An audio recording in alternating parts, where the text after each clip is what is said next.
ভারত এবং বাংলাদেশের মধ্যে সম্পর্কের ইতিহাস, সংস্কৃতি এবং ভূরাজনৈতিক কারণে অত্যন্ত জটিল। তবে আন্তর্জাতিক সম্পর্ক বিশ্লেষকরা বিভিন্ন সময়ে ভারতকে বাংলাদেশের শোষণকারী হিসাবে দায়ী করেন। বিশেষত ভারতীয় রাষ্ট্রের বিশেষ কিছু নীতির কারণে বাংলাদেশের স্বার্থ বিগত ১.৫ দশক অনেক ক্ষতিগ্রস্ত হয়েছে। দর্শক, বাণিজ্য প্রতিদিনের আন্তর্জাতিক খবরের এবারের পর্বে জানবার চেষ্টা করব কিভাবে ভারত বাংলাদেশের ওপর বিভিন্নভাবে প্রভাব ফেলছে এবং কিভাবে বাংলাদেশ থেকে বিশেষ সুবিধা লাভ করেছে দেশটি। গত ১.৫ দশকে কিভাবে বাংলাদেশকে শোষণ করেছে এই ভারত। ভারত ও বাংলাদেশ দুই প্রতিবেশী দেশ, একই ইতিহাস ও সংস্কৃতির বন্ধন। কিন্তু এই সম্পর্ক কি সত্যিই সমতার ভিত্তিতে দাঁড়িয়ে, নাকি বাংলাদেশ ভারতের শোষণের শিকার? আজকের ভিডিওতে আমরা বিশ্লেষণ করব কিভাবে ভারতের নীতি ও চুক্তিগুলো বাংলাদেশের অর্থনীতি, পরিবেশ ও নিরাপত্তাকে প্রভাবিত করছে দশকের পর দশক ধরে। আওয়ামী লীগ সরকার গত ১.৫ দশকে বাংলাদেশ ও ভারতের সম্পর্ক জটিল ও বহুমাত্রিক মাত্রায় নিয়ে গেছে। একে সরাসরি শোষণ বা ক্ষতি হিসাবে চিহ্নিত করা যুক্তিসঙ্গত না হলেও উভয় দেশের মধ্যে সহযোগিতা ও বিরোধের মিশ্র ঘটনা ঘটছে। অনেক অনুষ্ঠানে পতিত সরকার প্রধান বলতেন, ভারতকে যা দিয়েছি সারা জীবন তা মনে রাখতে হবে। মোটা দাগে কয়েকটি চিত্র সামনে এসেছে। ২০১০ থেকে ২০২৪ সাল পর্যন্ত ভারতের সঙ্গে বাংলাদেশের ২০টি চুক্তি হয়েছে আর সমঝোতা স্মারক সই হয়েছে ৬৭টি। এসব ছিল ট্রানজিট, যোগাযোগ, বন্দর ও বিদ্যুৎ জ্বালানি সহ বিভিন্ন খাতে। বাংলাদেশে নিজেদের আধিপত্য বজায় রাখতে ভারত নানাভাবে প্রভাব বিস্তার করেছে। বিগত বছরগুলোতে ট্রানজিট, বিদ্যুৎ জ্বালানি খাত সহ বিভিন্ন ক্ষেত্রে অসম ৮৭টি চুক্তি ও সমঝোতার মধ্যে তারা এই আধিপত্য সৃষ্টি করেছে। তাদের সেই আধিপত্য রুখতে সবকটি চুক্তি প্রকাশের দাবি উঠছে এখন। মজার বিষয়, প্রায় শতাধিক চুক্তির সবগুলোই গোপন এবং এর তথ্য নিয়ে বিভ্রান্তি আছে বাংলাদেশের মানুষের মনে। বিগত ফ্যাসিস্ট সরকার এসব চুক্তির বেশিরভাগই করেছে গোপনে, যা দেশের স্বার্থ বিকিয়ে। বাংলাদেশ ভারতের সাথে বাণিজ্য ঘাটতির মুখোমুখি হয়েছে বিগত ১.৫ দশক। বাংলাদেশ থেকে রপ্তানির তুলনায় ভারত থেকে আমদানি অনেক বেশি। এই যেমন ২০২২-২৩ সালে বাংলাদেশের রপ্তানি ছিল $2 বিলিয়ন আর ভারত থেকে আমদানি হয়েছে $13 বিলিয়ন।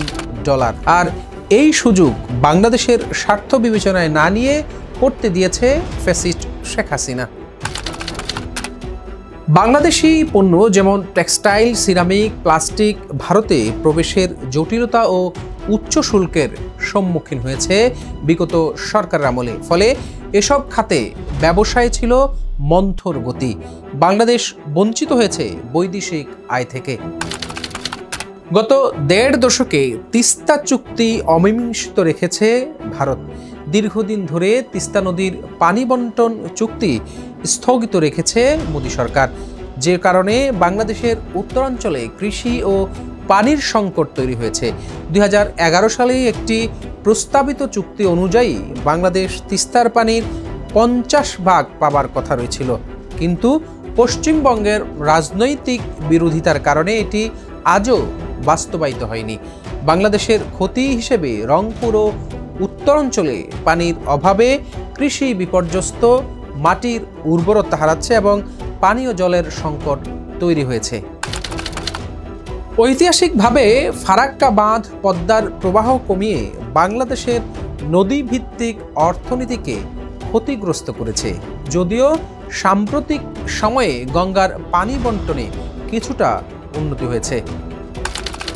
মিজোরামে নির্মাণাধীন এই বাঁধ বাংলাদেশের সিট অঞ্চলের পরিবেশ ও জল বন্টনের জন্য উদ্বেগজনক পরিস্থিতি তৈরি করেছে। সেটি হাসিনা সরকারের নতজানু পররাষ্ট্রনীতির কারণে সুযোগ লুফে নিয়ে বাংলাদেশের ক্ষতি করেছে ভারত। 2015 সালের আগ পর্যন্ত ভারতীয় বিএসএফ কর্তৃক বাংলাদেশি নাগরিক হত্যা বড় ইস্যু ছিল, যদিও 2020-23 সময়ে এই সংখ্যা উল্লেখযোগ্যভাবে কমেছে। তারপরও গত 15 বছরে কয়েক হাজার বাংলাদেশিকে হত্যা করেছে ভারতের সীমান্তরক্ষী বাহিনী বিএসএফ। ভারত বাংলাদেশ সীমান্ত দিয়ে অবৈধ পাচার বাংলাদেশের অভ্যন্তরীণ নিরাপত্তাকে প্রভাবিত করেছে। 2014 ও 18 সালের নির্বাচনে ভারত বাংলাদেশের সরকারকে সমর্থন দিলেও বিরোধী দলগুলোকে অভিযোগ করে যে এটি বাংলাদেশের অভ্যন্তরীণ রাজনীতিতে হস্তক্ষেপ। এছাড়া ভারত বাংলাদেশের ওপর চীনের প্রভাব বৃদ্ধি রোধে কৌশলগত চাপ প্রয়োগ করে, যা বাংলাদেশের কূটনৈতিক স্বাধীনতাকে প্রভাবিত করতে পারে। ভারত তার নর্থ ইস্ট রাজ্যগুলোতে পণ্য পরিবহনের জন্য বাংলাদেশের ভূখণ্ড ব্যবহার করে আসছে, যেমন আখাউড়া আগরতলা রুট, কিন্তু বাংলাদেশের জন্য সমান সুবিধা নিশ্চিত হয়নি আজও। এমনকি দেশটি 2018 সালে সমুদ্র বন্দর চুক্তি অনুযায়ী ভারত বাংলাদেশের চট্টগ্রাম ও মোংলা বন্দর ব্যবহার করতে পারলেও বাংলাদেশ ভারতের বিশাখাপত্তনম বন্দর ব্যবহারে পুরোপুরি সুবিধা পাচ্ছে না।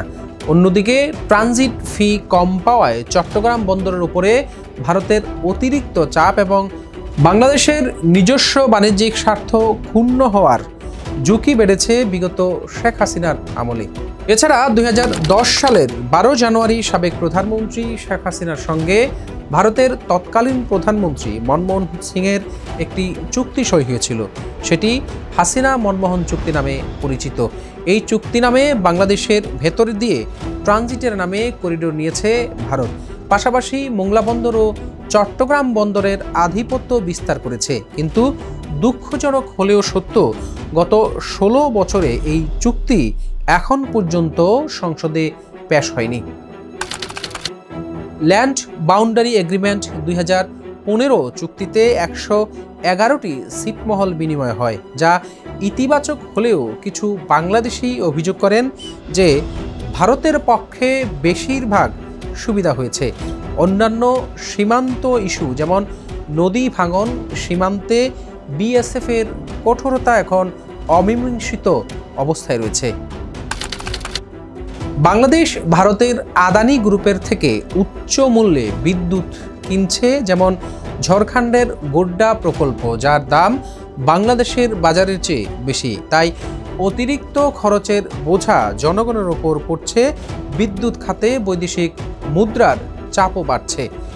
বিশ্লেষকরা মনে করেন মূলত দুর্বল কূটনীতি ও বাংলাদেশের দর কষাকষির ক্ষমতা সীমিত হওয়ার কারণেই স্বার্থ জলাঞ্জলি দিয়েছে শেখ হাসিনা সরকার।